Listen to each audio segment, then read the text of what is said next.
उज्ज्वल भवितव्य आपल्या मुलामुलींचं सर्वाधिक योगदान नॅशनल इंग्लिश मीडियम स्कूलचं होय। आदर्श एज्युकेशन सोसायटीचं national English medium school Nadgive उच्च शिक्षित अनुभवी स्टाफ 10वीचा 100% रिझल्ट, डिजिटल शिक्षण प्रणाली, सुसज्ज लायब्ररी आणि लॅबोरेटरी, स्पर्धा परीक्षा मार्गदर्शन, कला क्रीडा सांस्कृतिक क्षेत्रासाठी प्रोत्साहन आणि व्यक्तिमत्व विकास यासह अनेक सुविधा। प्री प्रायमरी ते 10वी आजच आपल्या पाल्याचा प्रवेश निश्चित करा।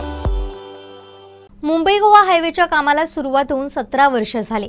ना महामार्ग पूर्ण झालाय ना खड्ड्यांपासून सुटका झाली आहे। त्यातच या महामार्गाने अनेकांचे जीव घेतले। असं असतानाही अनेक ठिकाणी टोल आकारणीही होऊ लागली आहे। याच मुद्द्यावरून मनसे आक्रमक झाली आहे। खुद्द अध्यक्ष राज ठाकरेंनी महाराष्ट्र सैनिकांना रस्त्यावर उतरण्याचे आदेश दिले। राज ठाकरे एका भाषणात म्हणालेत, पनवेलपासून सावंतवाडीपर्यंत मुंबई गोवा महामार्गाचं काम वेळेत व्हावं यासाठी पक्ष म्हणून ताकदीनं रस्त्यावर उतरा।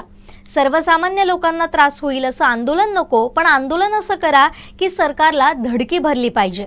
यानंतर मनसेकडून अनेक टोल नाक्यांची तोडफोड झाली। यावरून आता सार्वजनिक बांधकाम मंत्री, सिंधुदुर्गचे पालकमंत्री रवींद्र चव्हाण यांनी मनसेला जळजळीत पत्र लिहिलंय। मंत्री रवींद्र चव्हाण पत्रात लिहितात, दगड फोडला तर कलाकृती उभी राहते आणि दगड फेकला तर विध्वंस होतो। याची कोणीतरी कधीतरी आठवण करून द्यावी म्हणून आज हे पत्र लिहितोय।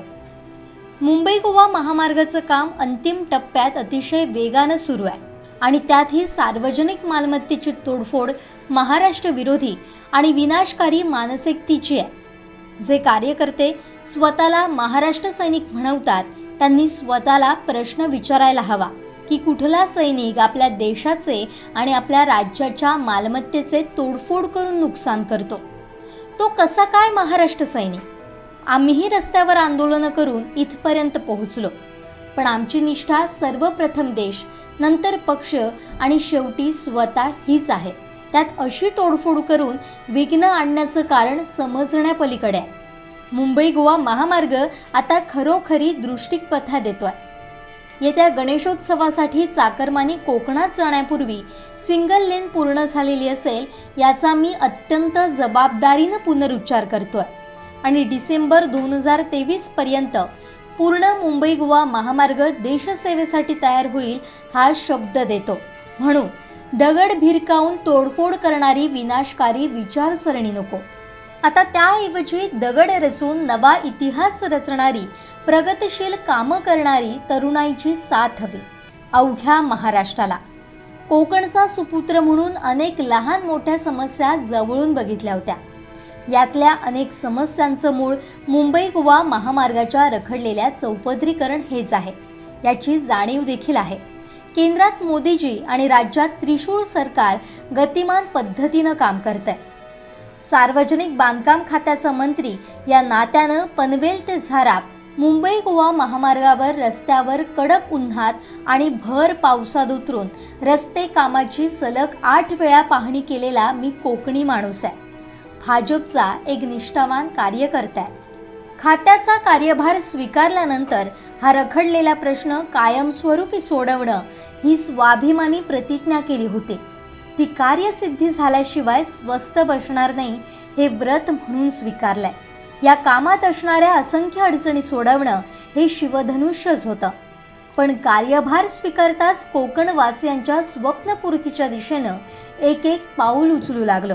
या कामातील सर्व अडचणी आता पूर्ण झाल्या। केवळ खड्डे न बुजवता सीटीबी टेक्नॉलॉजीच्या माध्यमातून समस्येला कायमस्वरूपी पूर्णविराम दिला जातोय। सार्वजनिक बांधकाम विभागाची कार्यालय फोडण्यापेक्षा या श्रेयजीवींची मजल गेली आहे। सार्वजनिक बांधकाम विभागाची कार्यालय फोडण्यापर्यंत या श्रेयजीवींची मजल गेली आहे। या तोडाफोडीमुळे महामार्गाचं काम करणाऱ्या कामगारांमध्ये दहशत पसरते। अनेक अडचणी निर्माण होत आहेत। सुरू असलेल्या कामांना हातभार लावण्याऐवजी अशा प्रकारे आडकाठी म्हणून यांना नेमकं काय साध्य करायचंय हा प्रश्नच आहे।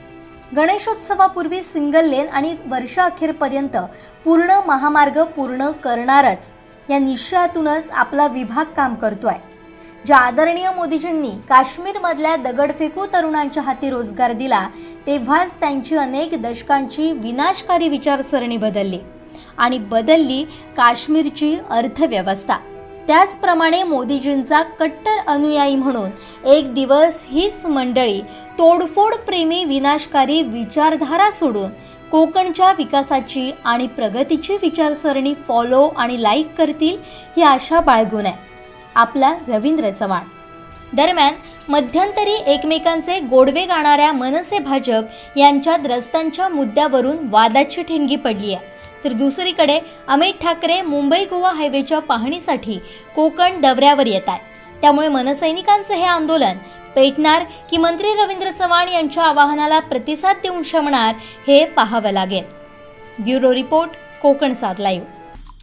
आमचे दिवसभरातले सर्व अपडेट्स, ताज्या घडामोडी आणि थेट लाईव्ह पाहण्यासाठी सबस्क्राईब करा, लाईक करा कोकणचं नंबर 1 महा चॅनल कोकण 7 लाईव्हचं YouTube चॅनल.